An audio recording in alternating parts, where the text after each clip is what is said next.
ममता किए अनमोल खजाना कबो न दिल से तेजा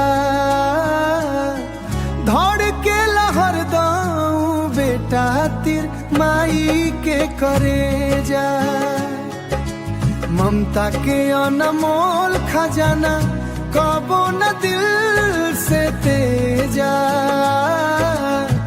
कुहू के लहर दाऊं बेटा तिर माई के करेजा। ए भैया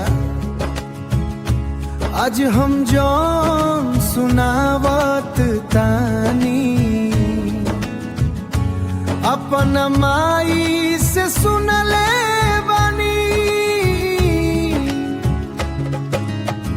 कि माई के ममता का होला और बेटा के दिल का होला।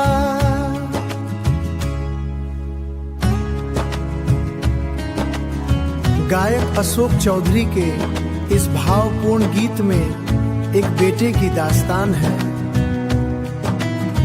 जो मनमोहनी के प्रेमजाल में फंसकर गलत राह पर चल पड़ता है।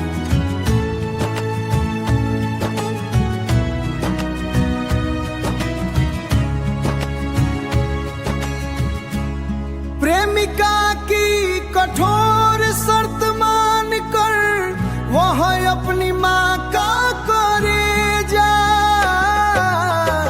ममता किए अनमोल खजाना कबो न दिल से तेजा धड़ के लहर दाऊं बेटा तिर माई के करेजा। ममता के अनमोल खजाना कबो न दिल से तेजा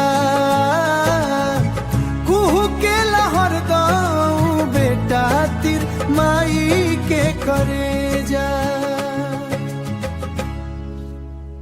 अगर हमारी वीडियो पसंद आई हो तो वीडियो को लाइक और चैनल को सब्सक्राइब जरूर करें। धन्यवाद।